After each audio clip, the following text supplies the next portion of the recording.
Today we are beginning the third probation.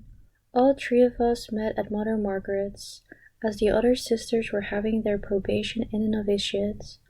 Mother Margaret began with a prayer, explained to us what the third probation consists of, and then spoke on how great is the grace of the perpetual vows. Suddenly I began to cry out loud.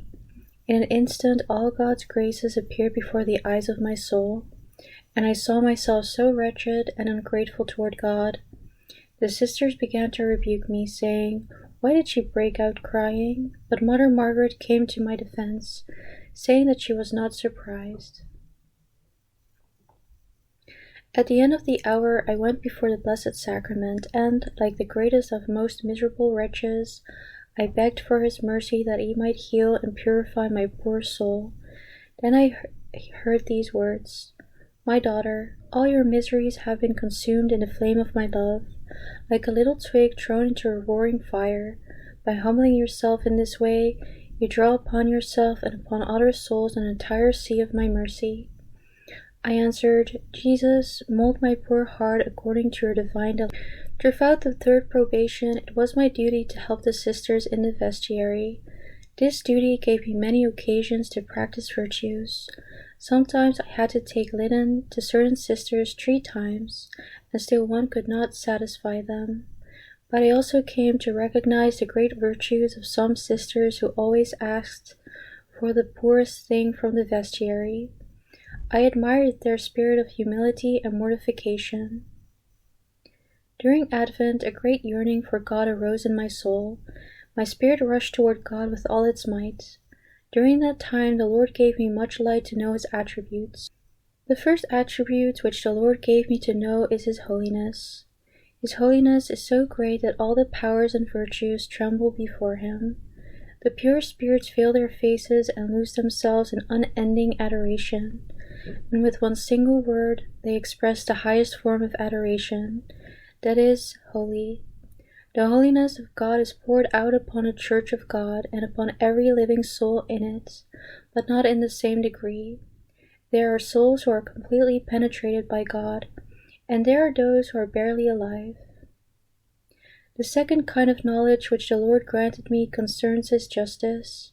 His justice is so great and penetrating that it reaches deep into the heart of things, and all things stand before him in naked truth, and nothing can withstand him.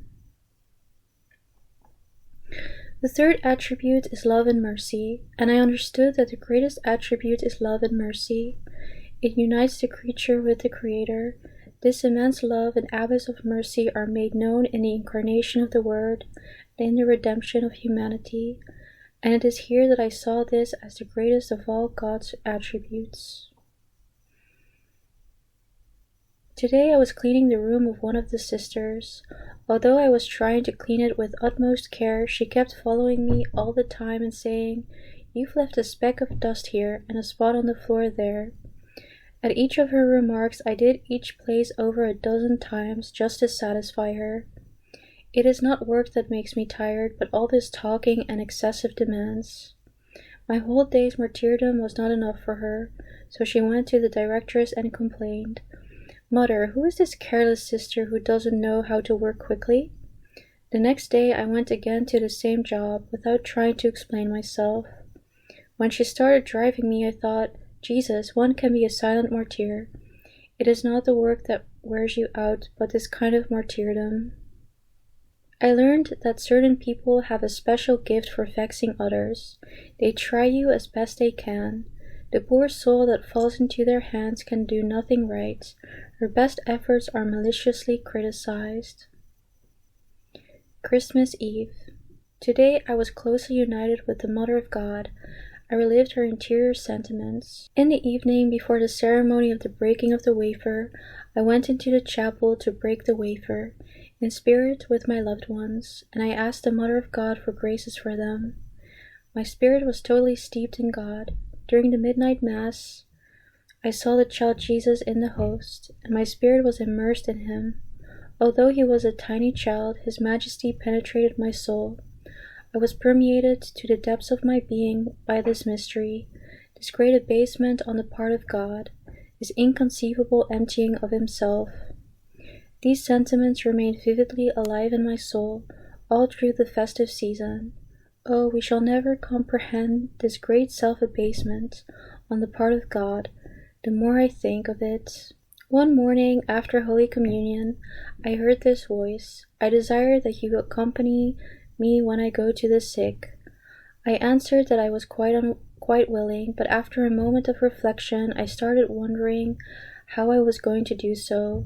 The sisters of the second choir do not accompany the Blessed Sacrament. It is always the sister directresses who go. I thought to myself, Jesus will find a way. Shortly afterwards, Mother Raphael sent for me and said, Sister, you will accompany the Lord Jesus when the priest goes to visit the sick.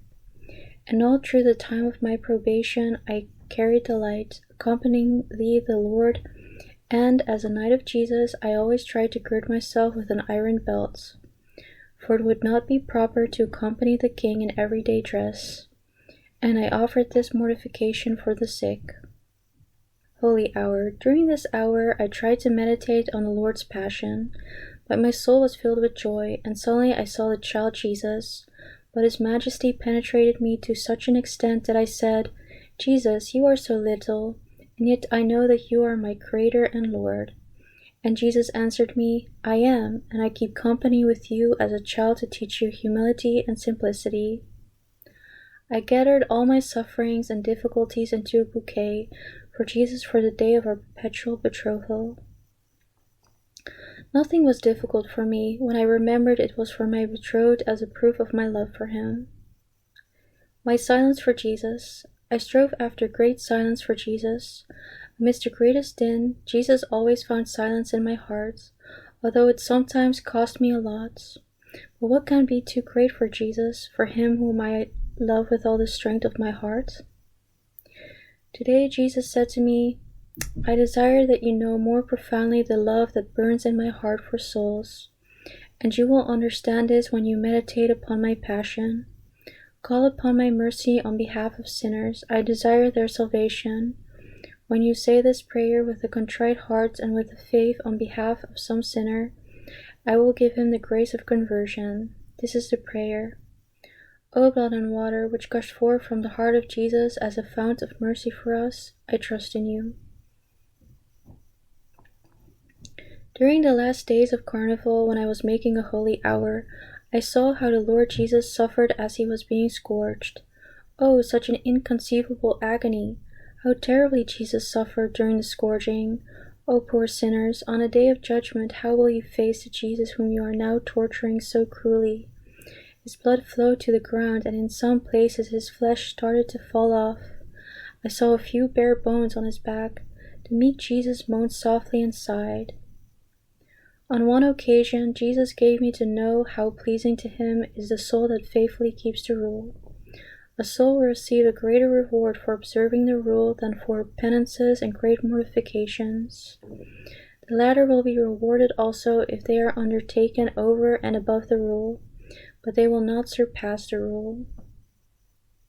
Once during adoration, the Lord demanded that I give myself up to him as an offering, by bearing a certain suffering in atonement, not only for the sins of the world in general, but specifically for transgressions committed in this house. Immediately I said, Very good, I am ready. But Jesus gave me to see that I was going to suffer, and in one moment the whole passion unfolded itself before my eyes. Firstly, my intentions will not be recognized. There will be all kinds of suspicion, and distrust as well as various kinds of humiliations and adversities. I will not mention everything here. All these things stood before my soul's eye like a dark storm from which lightning was ready to strike at any moment, waiting only for my consent. For a moment my nature was frightened. Then suddenly the dinner bell rang. I left the chapel trembling and undecided, but the sacrifice was ever present before me, for I had neither decided to accept it nor had I refused the Lord. I wanted to place myself completely in his will. If the Lord Jesus himself were to impose it on me, I was ready. But Jesus gave me to know that I myself was to give my free consent and accept it with full consciousness, or else it would be meaningless.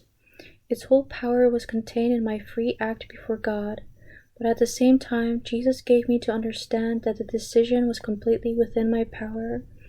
I could do it or not do it, and so I then answered immediately, Jesus, I accept everything that you wish to send me.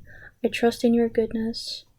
At that moment, I felt that by this act I glorified God greatly, but I armed myself with patience. As soon as I left the chapel, I had an encounter with reality. I do not want to describe the details, but there was as much of it as I was able to bear. I would not have been able to bear even one drop more. One morning I heard these words in my soul, Go to Mother General, and tell her that this thing displeases me in such and such a house. I cannot mention what the thing was nor the house in question, but I did tell it to Mother General, although it cost me very much. Once I took upon myself a terrible temptation which one of our students in the house at Warsaw was going through. It was the temptation of suicide. For 7 days I suffered, and after the 7 days Jesus granted her the grace which was being asked, and then my suffering also ceased. It was a great suffering. I often take upon myself the torments of our students. Jesus permits me to do this, and so do my confessors. My heart is a permanent dwelling place for Jesus. No one but Jesus has access to it. It is from Jesus that I derive strength to fight difficulties and oppositions. I want to be transformed into Jesus in order to be able to give myself completely to souls. Without Jesus, I would not get near to souls because I know that what I am of myself. I absorb God into myself in order to give him to souls. March 27th. I desire to struggle, toil, and empty myself for our work of saving immortal souls. It does not matter if these efforts should shorten my life. It is no longer mine, but belongs to the community. I want to be useful to the whole church by being faithful to my community. O Jesus, today my soul is as though darkened by suffering, not a single ray of light. The storm is raging, and Jesus is asleep. O my Master, I will not wake you. I will not interrupt your sweet sleep. I believe that you fortify me without my knowing it. Throughout the long hours I adore you, O living bread, amidst a great drought in my soul. O Jesus, pure love, I do not need consolations. I am nourished by your will. O mighty one, your will is the goal of my existence. It seems to me that the whole world serves me and depends on me. You, O Lord, understand my soul with all its aspirations. Jesus, when I myself cannot sing you the hymn of love, I admire the singing of the seraphim. They who are so dearly loved by you, I desire to drown myself in you as they do. Nothing will stir such love, for no might has power over it.